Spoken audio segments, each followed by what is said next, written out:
నమస్తే రమగారు. నమస్తే జయ. రమగారు, దసరా నవరాత్రుల్లో భాగంగా 3వ రోజులో ఉన్నాం. ఈ రోజు యొక్క విశిష్టత? మూడో రోజు ఆశ్వీజ శుద్ధ తదియ, తృతీయ అంటారు మూడో రోజు. ఈ రోజున అమ్మవారిని అన్నపూర్ణ స్వరూపంతో కొలుస్తారు. అసలు జీవులు పుట్టేదే అన్నం నుంచి, అంతే కదా. అన్నమే జీవానికి ఆధారం. అయితే అన్నం పరబ్రహ్మ స్వరూపం అని చెప్తాం మనం. మరి ఇక్కడ అమ్మవారు పరబ్రహ్మతోటి కలిసి ఉండేటువంటి అన్న శక్తి.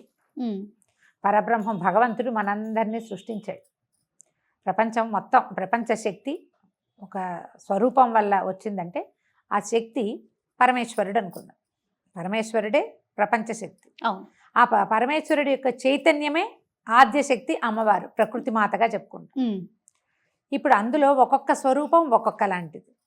మన కదలికలకి అవసరమైంది ఒక శక్తి, మన ఆలోచనకు అవసరమైంది ఒక శక్తి, మన ఉపాసనకు అవసరమైంది ఒక శక్తి, మన జీవికకి అవసరమైన శక్తే అన్నపూర్ణ. అన్నమే జీవుల యొక్క ఆధారభూత శక్తి. అది లేనిదే ఇంకా జీవుడు కదిలేదేం లేదు కదా. గర్భస్థ శిశువుకైనా ఆహారం అందవలసిందే, వాడంతటి వాడు పెరగడు కదా. తల్లి తిన్న ఆహారం నుంచి శిశువుకి ఆహారం అందుతుంది.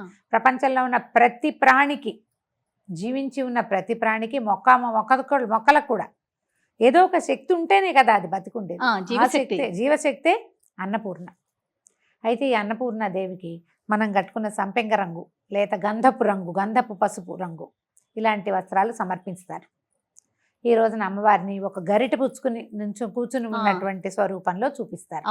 పరమేశ్వరుడికి అన్నం వడ్డిస్తున్నట్టుగా పరమేశ్వరుడికి కూడా ఆహారాన్ని అందించే శక్తి ఉంది, అన్నపూర్ణే. కాశీలో విశాలాక్షితో పాటు అన్నపూర్ణాదేవి కూడా మనకి కనపడుతుంది. అయితే ఈ గరిట పుచ్చుకుని ఉన్నటువంటి ప్రతిమా స్వరూపాన్ని మనం అర్చనలో పెట్టుకుంటే చాలా విశేషమైన ఫలితం లభిస్తుందంటారు. మామూలుగా అందరిళ్ళలో కాశీ గనక వెళ్తే చిన్న చిన్న అన్నపూర్ణ విగ్రహాలు దొరుకుతాయి. అవునండి. గరిట పుచ్చుకుని, ఒక చేత్తో పుచ్చుకుని ఇట్లా ఉన్నట్టుగా అమ్మవారు.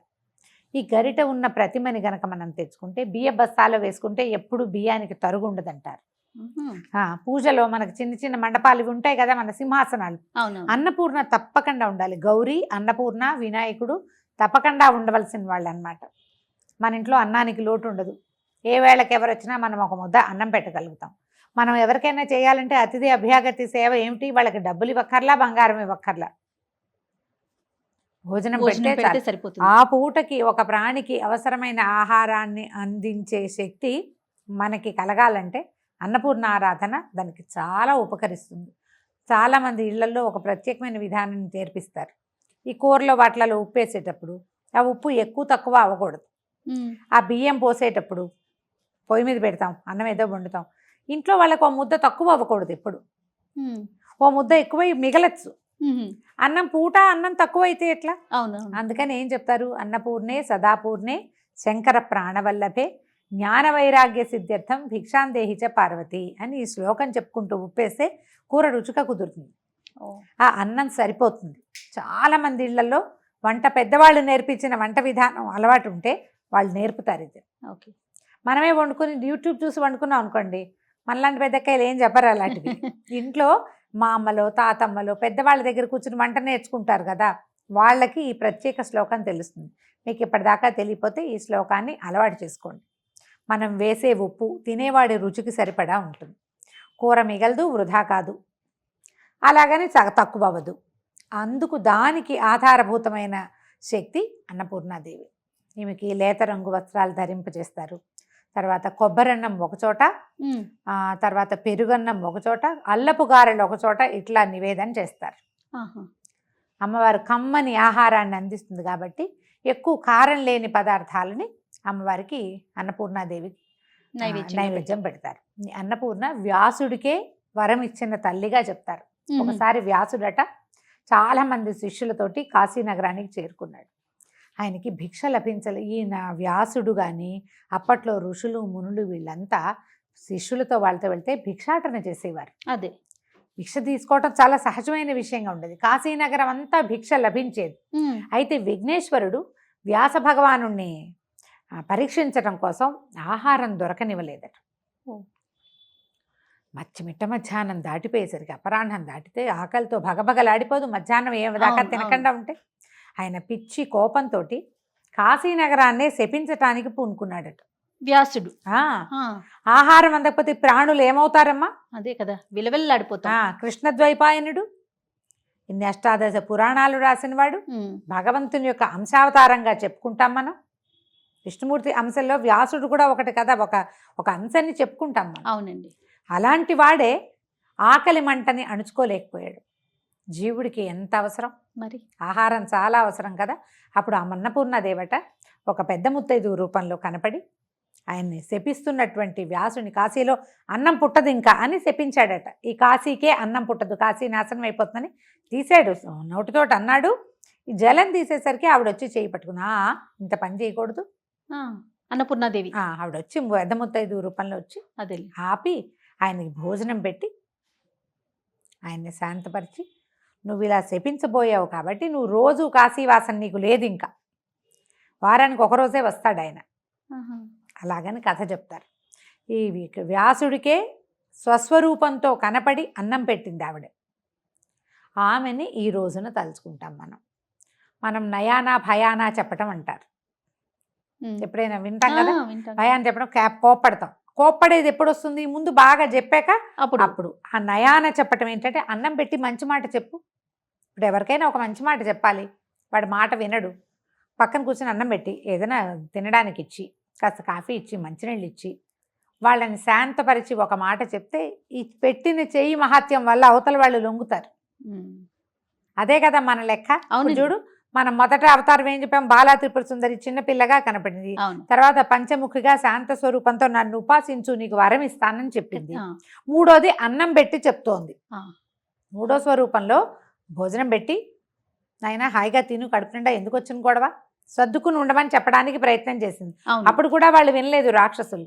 ఆ లెక్కకి ఇప్పుడు చూడు, మూడో స్వరూపం మనం అన్నపూర్ణ స్వరూపాన్ని కొలుస్తాం. ఈ అన్నపూర్ణాదేవికి అన్నపూర్ణాష్టకం చదువుకోవచ్చు. మనకి స్తోత్ర నిధి యాప్లో అన్నపూర్ణాష్టకం దొరుకుతుంది. అన్నపూర్ణ స్తవం ఒకటి, ఇంకా ఒకటి 2 స్తవాలు చిన్న చిన్నవి దొరుకుతాయి. తర్వాత ఏమో మన అష్టోత్తరం దొరుకుతుంది. అష్టోత్తరం చదువుకుని అమ్మవారికి తెల్లటివి చల్లటివి, అంటే వేడి చేసే పదార్థాలు కాకుండా ఏవైనా మనం నివేదన చేయొచ్చు. రోజువారీ మనం చేసే పెసరపప్పు, వడపప్పు, పానకము, పళ్ళు, పాలు వీటిని నివేదన చేస్తుంటే అన్నానికి సంబంధించిన పదార్థాలు పులగం పెట్టచ్చు. తర్వాత ఏమో మన చెప్పాం కదా, పెరుగన్నము, కొబ్బరన్నము, అల్లపు గారెలు కొన్ని ప్రాంతాల్లో చేస్తారు. వీటిని నివేదన చేయటం ఈ అన్నపూర్ణ రోజున విస్తారంగా భోజనం పెట్టే ప్రయత్నం చేసుకుంటే మంచిది. ఎక్కడైనా మనం ఇదంతా చేయలేకపోతాం అనుకోండి, ఇది కుదరదు ఒక్కొక్కసారి. కానీ అన్నపూర్ణ స్వరూపం ఉన్నటువంటి తృతీయ నాడు కనుక, తదియ నాడు మనం ఎక్కడైనా అన్నదానానికి ఏర్పాటు చేస్తే చాలా మంచిది. మనకి ఇంట్లో సంతానానికి ఏమైనా సమస్యలున్నా, సంసారంలో ఇబ్బందులున్నా, ఆరోగ్య సమస్యలతో బాధపడే వాళ్ళు అనారోగ్యాలతో బాధపడుతూ ఉంటారు. అవునవును. ఇప్పుడు అనారోగ్యం చాలా సహజమైన విషయంగా ఉంది మనకి కదా. దానికి పరిష్కారాలు కూడా చాలా సులువుగా అయిపోయినాయి కదా రమ్మగారు. అవును, అవునా కదా. ఒకప్పుడుతో మనం చూసుకుంటే ఇది వరకటి కంటే ఇప్పుడు కొంచెం తేలిగ్గా మనకి వైద్యం లభిస్తుంది. ఆ వైద్యాల్లో భాగంగా ఈ రోజున అన్నం పెట్టే వైద్యాన్ని కూడా చేసుకోండి. ఎవరికైనా అన్నార్థులకి అన్నం పెట్టేది, ఏదైనా ఓల్డేజ్ హోమ్స్ కానీ, లేకపోతే ఇవి కానీ అనాథ శరణాలయాలు కానీ ఎక్కడో చోట పెట్టచ్చు కదా. దేవాలయాల్లో డబ్బులు ఇవ్వటం కానీ ఇట్లా ఏదైనా ఏర్పాటు చేయండి. బియ్యం దానం చేస్తే చాలా మంచిది ఈ రోజున. ఎవరికైనా బియ్యం ఇవ్వటం, ఇవన్నీ చాలా మంచివి. ఏదే ఆహార పదార్థాలు ఇచ్చే పద్ధతి ఉంటే మనం ఏదైనా వండి ఇవ్వచ్చు, దినుసులు ఇవ్వచ్చు. ఏది ఇచ్చినా కూడా విశేషమైన ఫలితం లభిస్తుంది. ఈ రోజున అన్నపూర్ణాష్టకం చదువుకోండి. పొద్దున సాయంత్రము కూడా లలితా శాస్త్రం చదువుతున్న ప్రాక్టీస్ ఉండి రోజు లలిత ఉంటే లలితా శాస్త్రం చదువుకుంటూనే అన్నపూర్ణాష్టకం కూడా చదువుకోవచ్చు. ఈ 9 రోజులు కూడా లలిత చదువుకుంటారా రమ్మగారు? ప్రతిరోజు కుంకుమ పూజ చేసుకునేవారు కుంకుమ పూజ, లలిత చదువుకునేవారు చదువుకోవడం, పారాయణగా చదువుకోవచ్చు. కుంకుమ పూజతో పాటు ఒక చిటికెడు పెట్టుకుని చేసుకోవచ్చు. మనం ఇంత కుంకుమ వేశాక మళ్ళీ ఆ కుంకాన్ని అందరికీ ఫ్రెండ్స్కి అందరికీ బంధువుల్లో నివేదన చేసిన పూజ చేసిన కుంకం కదా, కొన్నాళ్ళు మనం పెట్టుకుంటాం, అందరికీ పెట్టడానికి కూడా ఉపయోగపడుతుంది. ఈ రోజువారీ దాన్ని సేకరించకుండా మనం ప్రతిమని కొంచెం పకడ్బందీగా ఒక పళ్ళెంలో పెట్టుకున్నామంటే ఆ కుంకుమ అంతా ఇట్లా చక్కగా ఏర్పడుతుంది మొత్తం. చివరి రోజున తీసుకుంటాం, సరిపోతుంది. రమ్మగారు పలానా పువ్వులతోనే పూజించాలి, ఈ 9 రోజులు ఏ రోజుకి ఆ రోజు ఈ పువ్వు అనేది ఏమన్నా ఉందండి ప్రత్యేకించి? అట్లా చెప్పలేం జయ. మనకి దొరకటం కూడా ఒకటి ఉంటుందిగా సీజన్లో. తెల్లటి పువ్వులతో అర్చన అన్నపూర్ణకి మంచిది. అన్ని తెల్ల పువ్వులే దొరకవు. ఓ 10 తెల్ల పువ్వులు దొరుకుతాయి అనుకో, 11 పువ్వులు చేయండి వాటిని. 11 పువ్వులు చేసుకుని 11 పువ్వులు ఒక 11 నామాలకి అర్పించడం, నమస్కారం చేసుకోవటం. ఓకే. ఈ పువ్వులు ఏంటంటే మనం ఉదయం పెట్టినవి. చామంతులు, గులాబీలు అవి దొరుకుతాయి. 5-6 రంగుల గులాబీలు దొరుకుతున్నాయి, అవునవును. 4-5 రంగుల చామంతులు దొరుకుతాయి. వాకిళ్లలో మందారాలు అవి ఉంటాయి. తర్వాత ఏమో ఈ నందివర్ధనం, గరుడవర్ధనం ఇలాంటి పువ్వులు ఉంటాయి. ఆ పువ్వుల్ని వాడుకుంటే సరిపోతుంది. ఓకే. ఉదయం పెట్టిన పూలు మళ్ళీ సాయంత్రం తీసేవేయాలంటారా? అంటే ఉదయాన్నివి సాయంత్రం తీయాలన్న నియమం పెద్దగా లేదు. మనం ఇది రాత్రి పూజ పెద్దది కదా, ఉదయం అవునవును. కొంచెం అలంకారం చేస్తాం, సాయంకాలం ఎక్కువ అలంకారం చేస్తాం. కానీ మర్నాడు ఉదయం తప్పకుండా తీసేయాలి జయ. నిద్ర చేసిన నిర్మాల్యం పనికిరాదు. అసలు పనికిరాదు. అవును. రాత్రి నిద్ర అయిందంటే తెల్లవారాక మొత్తం నిర్మాల్యం అంతా ఖాళీ చేయటం. మనం ఖాళీ చేయనిది ఏమిటంటే ఈ మండపంలో నుంచి కుంకుమ మాత్రమే. ఈ 10 రోజులు కూడా నవరాత్రులు అన్ని రోజులు కూడా మనం పేర్చుకుంటూనే వెళ్తాం. వేస్తాం. రోజు వేసింది ఆ ప్రతిమని కదపకుండా మిగిలినవి అన్ని అర్చనకి పువ్వులు పెడతాం కదా, పుష్పం సమర్పయామి అంటాం. మీరు చిన్న పూజ చేసుకుని పువ్వులు పెట్టినా మర్నాడు తీసేయాలి. పువ్వులు ఫ్రెష్గా ఉన్నాయి. ఇవి ఉంటాయి కదా, ఈ మన చామంతులు అవి కదలకుండా అలా ఎట్లా పెట్టిన పువ్వు ప్లాస్టిక్ పువ్వులే అలాగే ఉంటుంది. అయినా కూడా తొలగించాలి. ఒక రోజు నిద్ర చేసింది అంటే ఆ పువ్వు తీయవలసిందే. ఫ్రెష్ పువ్వులు మళ్ళీ పెట్టుకోవాలి. మీకు ఆ మిగిలిన పువ్వులు ఏ పళ్ళెంలోనా వేసి హాల్లో పెట్టుకోవచ్చు కదా, కానీ దేవతల మీద మాత్రం ఉంచకూడదు. ఈ నియమాన్ని పాటించండి. ఎప్పుడు ఏ దేవతారాధన అయినా, ఇప్పుడు వాకిట్లో కట్టుకున్నాం అనుకో జయ పువ్వులు, అవి 2 రోజుకి తీయాల్సిన పని లేదు. 3 రోజులు ఉంచుకోవచ్చు. వాడితే తీసేయాలి. అవును. వాడకుండా ఉంటే ఒక రోజు ఉంచినా పర్వాలేదు. కానీ ఈ దేవత అర్చనకి మాత్రం అట్లా పనికిరాదు. ఏ రోజుకి ఆ రోజే మనం తీయాలి. లలిత కూడా సామూహికంగా చేసుకుంటూ ఉంటారు కదా రమ్మగారు, చేస్తారా? వెళ్తాను, తక్కువ నేను చేయటము. సామూహికంగా చేసుకోవచ్చు. మీరు చుట్టుపక్కల ఒక 10-12 మంది, 11 మంది, 9 మంది కుదిరేమనుకోండి, వాళ్ళ ఇంట్లో ఒకరోజు, మన ఇంట్లో ఒకరోజు చొప్పున చేసుకోవచ్చు. ఎందుకంటే అమ్మవారికి సామూహికంగా చేసే అర్చన చాలా ఇష్టం అమ్మ.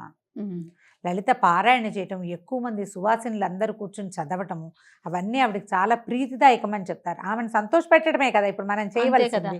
కాబట్టి చక్కగా చేసుకోవచ్చు. ఎక్కడైనా ఎవరైనా పిలిస్తే వెళ్ళి రండి. ఇప్పుడు తాంబూలాలు, ఇది ఒక ప్రశ్న ఉంటుంది. తాంబూలం తీసుకోవటానికి పిలుస్తూ ఉంటారు. తప్పకుండా వెళ్ళాలమ్మా. పసుపు కుంకాలకు పిలిస్తే 10 ఆమడలు నడిచి వెళ్ళాలని శాస్త్రం.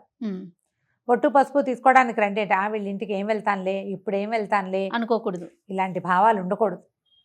తప్పకుండా వెళ్ళి తీరవలసిందే.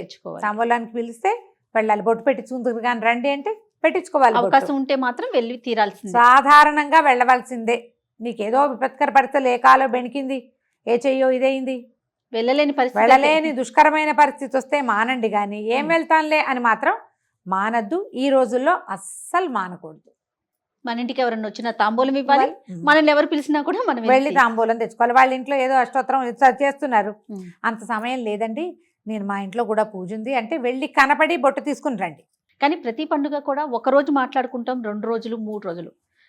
శరన్నవరాత్రులు మాత్రం 10 రోజులు మాట్లాడుకునే పండుగ కదా రమ్మగారు. సంతోషం రమ్మగారు. నమస్తే. నమస్తే జయ.